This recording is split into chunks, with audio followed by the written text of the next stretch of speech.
Good morning students, आप सभी का इस ऑनलाइन वीडियो क्लास में स्वागत है। छात्रों, पिछली कक्षाओं में हमने आपको बैंक की परिभाषा, बैंक के कार्य, विकास बैंक आदि का चर्चा की थी।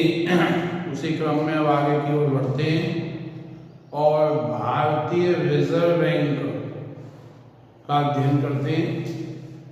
भारतीय रिजर्व बैंक की स्थापना क्यों हुई, उसके क्या कारण रहे, इसका उद्देश्य क्या है, इसके कारण क्या है, तो आज हम इन सब की चर्चा करेंगे। भारत में मौद्रिक व्यवस्था के कुशल संचालन तथा बैंकिंग के सुव्यवस्थित एवं संतुलित विकास के लिए सन 1913 में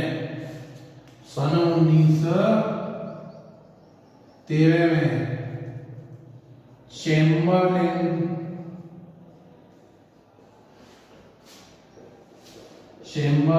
समिति का गठन किया गया।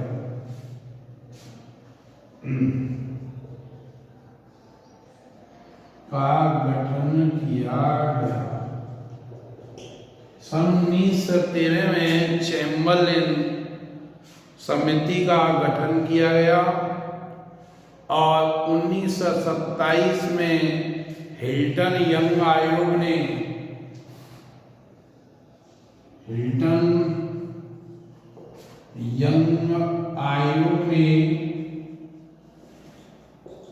रिजर्व बैंक के स्थापना की पुरजोर सिफारिश की और 1931 में केंद्रीय जांच बैंक समिति ने भारतीय मुद्रा बाजार को सुव्यवस्थित एवं सुसंगठित करने एवं देश में बैंकिंग सुव्यवस्था को तीव्रगामी विकास के लिए तत्काल रिजर्व बैंक की स्थापना पर जोर दिया।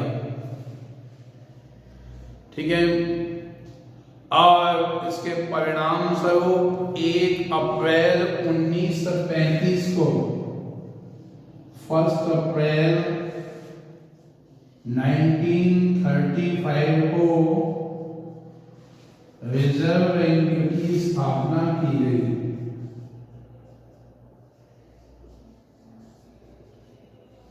ये प्रश्न परीक्षा में जरूर पूछा जाता है।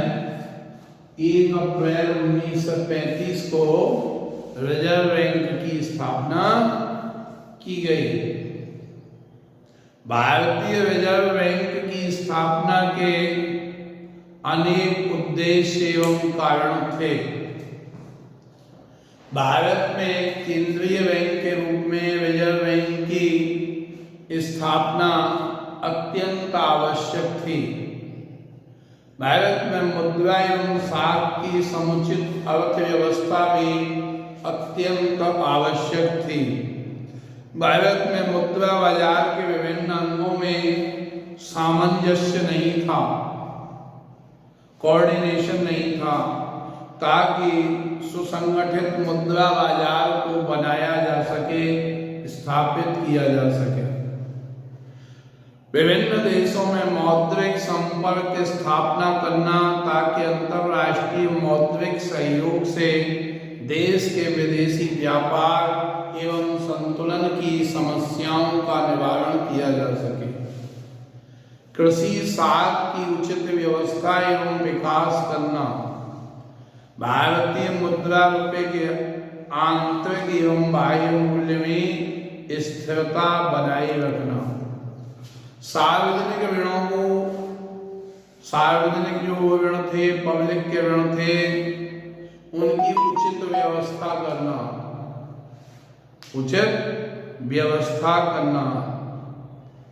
वाणिज्यिक बैंकों के नगद कोषों का केंद्रीकरण करना, ये इनकी मुख्य उद्देश्य और जरूरतें थी।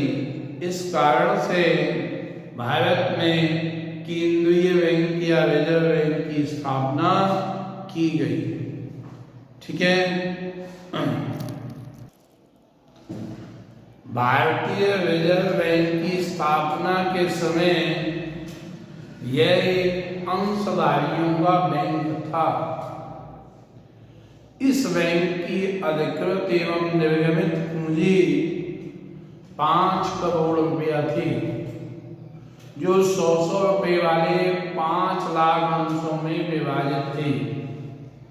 केंद्रीय सरकार के पास केवल 2.20 लाख रुपए के अंश थे। बाकी पूंजी निजी अधिकारियों के हाथ में थी। ठीक है, बाकी जो निजी पूंजी है वह निजी अधिकारियों के हाथ में थी। रिजर्व बैंक का संचालन केंद्रीय संचालक मंडल द्वारा किया जाता था। इसमें गवर्नर, उप गवर्नर, अन्य संचालकों की नियुक्ति निजी अंशधारियों द्वारा की जाती थी।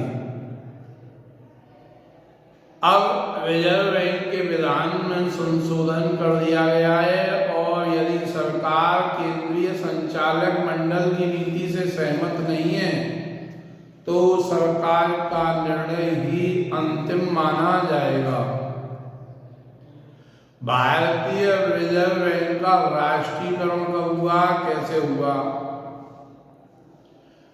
यद्यपि प्रारंभ में बैंक को राजनीति प्रभावों से मुक्त रखने एवं केंद्रीय बैंक के निजी स्वामित्व की परंपरा को देखते हुए रिजर्व बैंक को अंशधारियों का बैंक बनाया गया था, परंतु जब विश्व के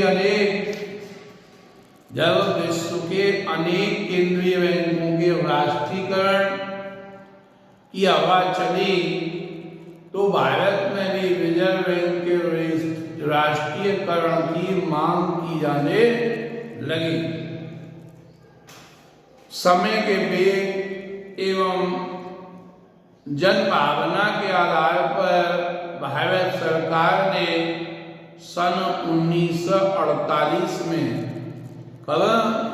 सन 1948 में केंद्रीय रिजर्व बैंक की राष्ट्रीयकरण किया।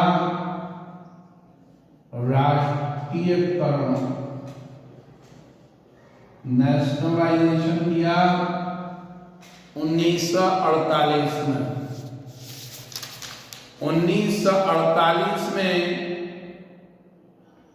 अधिनियम पारित करके इसका राष्ट्रीयकरण कर दिया गया और 1 जनवरी 1949 से जब हमारा देश स्वतंत्र हो गया, देश का अपना कानून, अपना संविधान जब बन गया, तब 1 जनवरी 1949 से रिजर्व बैंक पूर्णतया सरकारी बैंक माना जाने लगा। अब भारत सरकार ने पुराने अंशधारियों को प्रति 100 रुपए के अंश के बदले 118 रुपया मुआवजा देने का निर्णय कर लिया। मुआवजे की रकम में 18 रुपया 62 पैसे प्रति अंश की दर से नगद भुगतान किया गया और शेष 100 रुपए के बदले 3% ब्याज वाले सरकारी बॉन्ड दिए गए। इस तरह से भारतीय रिजर्व बैंक का राष्ट्रीयकरण हो गया। ठीक है छात्रों, ये परीक्षा की दृष्टि से अति महत्वपूर्ण क्वेश्चन है, इसलिए इसको ढंग से समझने का प्रयास करना। ठीक है, किस प्रकार से और कैसे हुआ ये हमने आपको बता दिया। अब बातचीत करते हैं भारतीय रिजर्व बैंक का प्रबंध एवं संगठन। इसका प्रबंध और संगठन किस प्रकार से किया जाता है। भारतीय रिजर्व बैंक एवं संगठन, भारतीय रिजर्व बैंक का प्रबंध एवं संगठन को 3 वर्गों में बांट दिया गया है। इसको 3 वर्गों में बांटा गया है। पहला है केंद्रीय संचालक मंडल, केंद्रीय संचालक मंडल, ठीक है। केंद्रीय संचालक मंडल क्या करता है? भारतीय रिजर्व बैंक का प्रबंध केंद्रीय संचालक मंडल की सदस्यता में किया जाता है। संचालक मंडल का इसमें सर्वोच्च स्थान है। यह मंडल रिजर्व बैंक के प्रबंध के लिए उत्तरदायी है। अभी रिजर्व बैंक का संपूर्ण प्रबंध 20 सदस्यों की एक केंद्रीय संचालक मंडल द्वारा किया जाता है। केंद्रीय संचालक मंडल का गठन, इसका जो गठन है किस प्रकार से फॉर्मेशन किया गया है। एक तो इसमें गवर्नर, यह रिजर्व बैंक का सर्वोच्च अधिकारी माना जाता है, जिसकी नियुक्ति भारत सरकार द्वारा 5 वर्षों के लिए की जाती है। जिस प्रकार से सरकार 5 वर्ष कार्य करती है, उसी प्रकार से रिजर्व बैंक की जो नियुक्ति की जाती है वह भारत सरकार के द्वारा 5 साल के लिए की जाती है। वर्तमान में रिजर्व बैंक के गवर्नर डॉक्टर शक्तिकांत दास हैं। इससे पहले और भी कई गवर्नर हुए हैं। 4 इसमें डिप्टी गवर्नर होते हैं। रिजर्व बैंक अधिनियम के अनुसार भारत सरकार द्वारा 4 डिप्टी गवर्नर होते हैं। 4 डिप्टी गवर्नर भी 5 वर्ष के लिए ही नियुक्त किए जाते हैं। इनकी भी पुनः नियुक्ति की जा सकती है। ये सहायक के रूप में नियुक्त होते हैं। इनको एक निर्धारित वेतन सैलरी प्राप्त होती है। इसके बाद 15 संचालक होते हैं। एक गवर्नर होता है और इसके बाद 4 डिप्टी गवर्नर होते हैं, ठीक है, और 15 संचालक होते हैं। संचालक मंडल के 15 सदस्यों की नियुक्ति भारत सरकार के द्वारा की जाती है। इनमें 4 संचालक मंडलों, इनमें से 4 संचालक स्थानीय मंडल से होते हैं और 10 संचालक एवं 1 सरकारी अलग से भारत सरकार के द्वारा मनोनीत किया जाता है। 10 संचालकों में वाणिज्य, उद्योग, वित्त, अर्थशास्त्र एवं सहकारिता के विशेषज्ञ होते हैं। सरकारी अधिकारी भारत सरकार का वित्त सचिव होता है। स्थानीय मंडलों में से मनोनीत संचालक स्थानीय मंडल की सदस्यता अवधि तक ही केंद्रीय संचालक मंडल के सदस्य रह सकते हैं। सरकार द्वारा मनोनीत 10 संचालकों का कार्यकाल केवल 4 वर्ष होता है। सरकारी अधिकारी सरकार द्वारा निर्धारित अवधि तक ही संचालक रह सकते हैं। रिजर्व बैंक का गवर्नर संचालक मंडल का अध्यक्ष माना जाता है एवं मुख्य कार्यकारी अधिकारी में निहित होता है। चारों डिप्टी गवर्नर के कार्य को अच्छी तरह चलाने के उद्देश्य से ये गवर्नर की मदद करते हैं। इनकी देखरेख में विभिन्न विभागों का कार्य किया जाता है। अब बात आती है स्थानीय मंडल की। स्थानीय मंडल रिजर्व बैंक के केंद्रीय संचालक मंडल को समय समय पर सलाह देने के लिए देश में 4 स्थानीय मंडल होते हैं। 4 स्थानीय मंडल हैं मुंबई, चेन्नई, पहला है मुंबई, इसके बाद चेन्नई जो कि पहला नाम मद्रास था, कोलकाता एवं नई दिल्ली में स्थापित किए गए हैं। इनमें से प्रत्येक में 5-5 सदस्य संबंधित क्षेत्रों में विशेषज्ञ के रूप में कार्य करते हैं। ठीक है।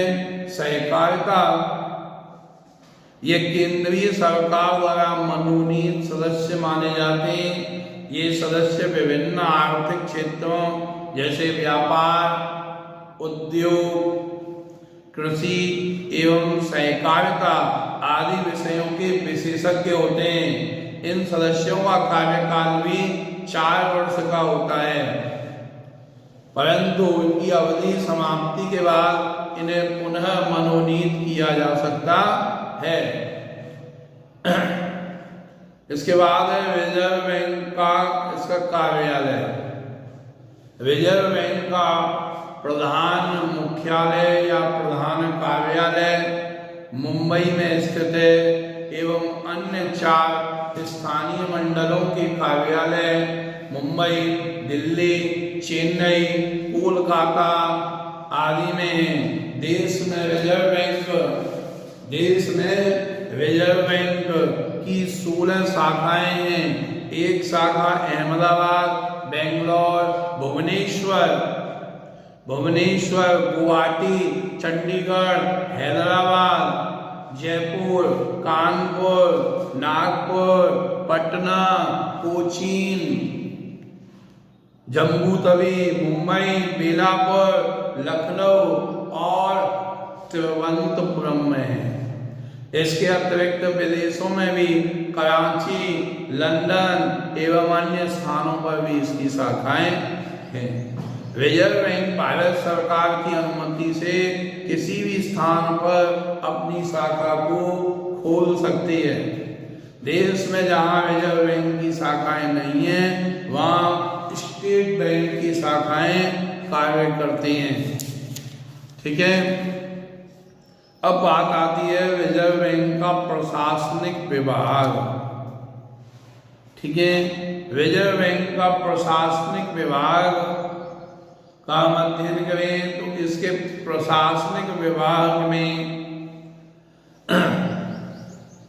रिजर्व बैंक की कुशलता पूर्वक निष्पादन एवं समन्वय स्थापित करने के उद्देश्य से इसको निम्न वर्गों में बांटा गया है। पहला है पूंजी प्रबंध विभाग, कोषागार विभाग, ठीक है, बैंकिंग पर्यवेक्षण विभाग, बैंकिंग संचालन एवं विकास विभाग, संचालन विभाग, निरीक्षण विभाग, औद्योगिक एवं वित्त निगम विभाग। ठीक है। इसके बाद विधि विभाग, व्यय एवं बजट विभाग, मानव संसाधन विकास विभाग, गैर बैंकिंग पर्यवेक्षण विभाग, ग्रामीण नियोजन एवं साख विभाग, वित्तीय कंपनियों का विभाग, आर्थिक विश्लेषण एवं नीतियों का विभाग और अन्य विभाग भी हैं जैसे बैंक का लेखा विभाग, शहरी बैंक विकास विभाग, निरीक्षण विभाग आदि। अब इस तरह से रिजर्व बैंक के लगभग 18 विभागों में इसको विभक्त किया गया है। इसके बाद बातचीत करते हैं भारतीय रिजर्व बैंक के कार्यों की। यह ज्यादातर पूछा जाता है भारतीय रिजर्व बैंक के कौन कौन से कार्य हैं। भारतीय रिजर्व बैंक के कार्यों में सबसे पहले जो कार्य है वह है नोटों का निर्गमन करना। रिजर्व बैंक का कार्य देश में मुद्रा एवं साख एवं बैंकिंग व्यवस्था पर नियंत्रण करने के लिए रिजर्व बैंक को नोट निर्गमन का एकाधिकार प्राप्त है। 1 रुपए के नोट को छोड़कर शेष सभी 1 रुपए के नोट को छोड़कर शेष सभी प्रकार की पत्र मुद्रा रिजर्व बैंक के द्वारा जारी की जाती है। ठीक है, क्योंकि 1 रुपए के नोट का निर्माण भारत सरकार द्वारा किया जाता है। रिजर्व बैंक अधिनियम की धारा 24 के अंतर्गत 2, 5, 10, 20, 50, 100, 500, 1000, 5000 एवं 10,000 के नोटों का निर्गमन का अधिकार केवल रिजर्व बैंक को है। ठीक है, वर्तमान में रिजर्व बैंक 2, 5, 10, 20, 50, 100, 500, 1000 के नोट, 1000 के तो बंद कर दिए, 2000 के भी बंद हो गए, लगभग 500 तक का सबसे बड़ा नोट है। सन 1978 में रिजर्व बैंक ने 1000, 5000 और 10,000 के नोटों का निर्गमन भी किया जाता था, उन्हें अब बंद कर दिया है। रिजर्व बैंक को नोट छापने का एक अलग विभाग है जिसे नोट निर्गमन विभाग कहते हैं।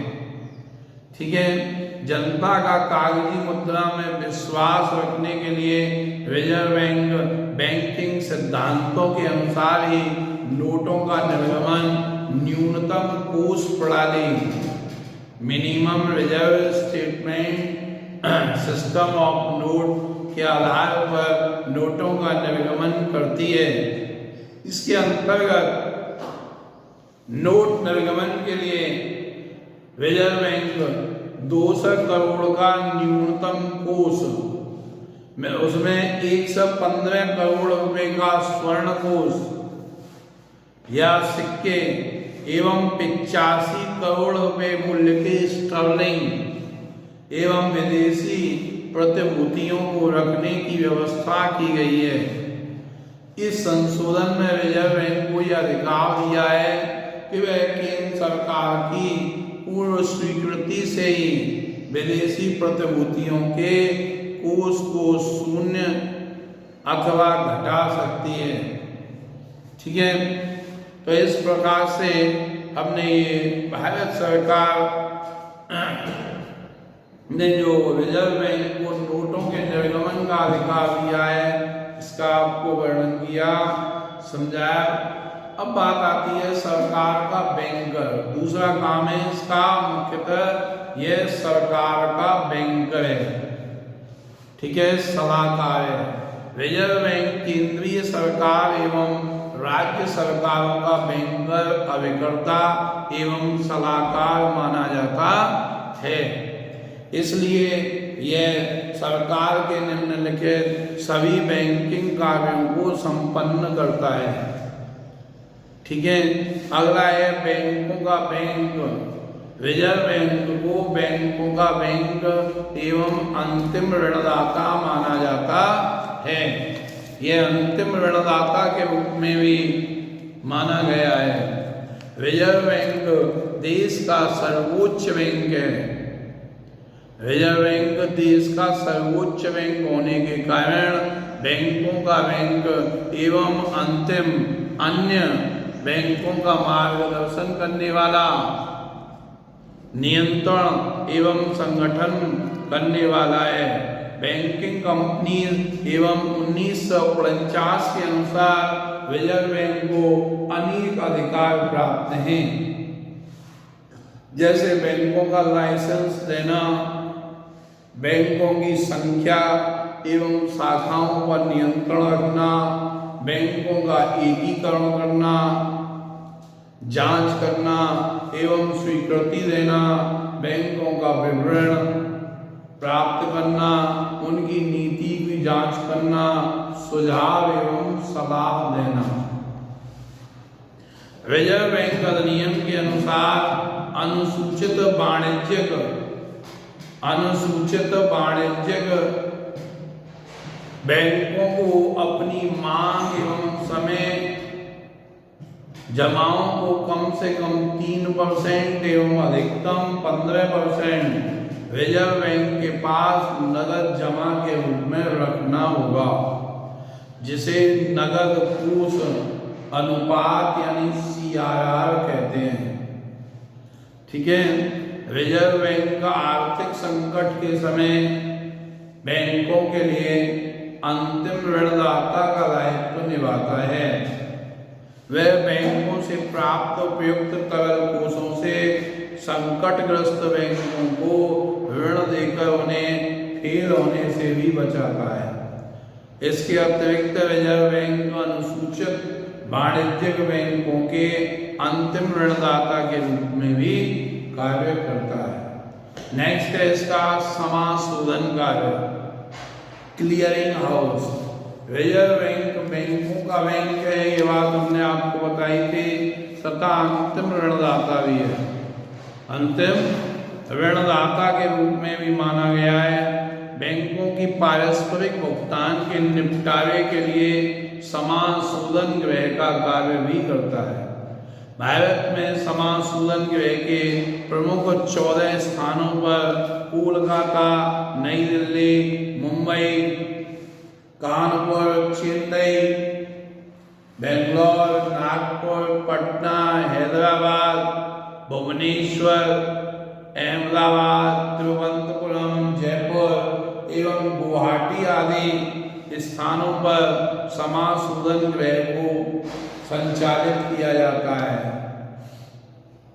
इन समाशोधन गृहों का कार्य रिजर्व बैंक की देखरेख में होता है। ठीक है। इसके बाद है विदेशी विनिमय का नियंत्रण करना। रिजर्व बैंक पर देश का केंद्रीय बैंक होने के नाते रुपए के बाहरी मूल्य विनिमय दर को स्थिर करने की जिम्मेदारी लेता है। इसलिए इस जिम्मेदारी का निर्वहन करने के लिए रिजर्व बैंक निम्नलिखित कार्यों को भी संपादित करता है। देश के बहुमूल्य धातु कोष को तथा विदेशी कोष रिजर्व बैंक अपने पास सुरक्षित रखता है। भुगतान संतुलन में असाम्य अवस्था उत्पन्न होने पर इन कोषों के माध्यम से विनिमय दर में सापेक्षिक स्थिरता लाने का प्रयास भी रिजर्व बैंक के द्वारा ही किया जाता है। विनिमय दर में स्थिरता एवं रिजर्व बैंक में विनिमय दरों में नियंत्रण करने के लिए भी विदेशी विनिमयों का क्रय विक्रय आदि करने का कार्य भी यह रिजर्व बैंक के द्वारा ही किया जाता है।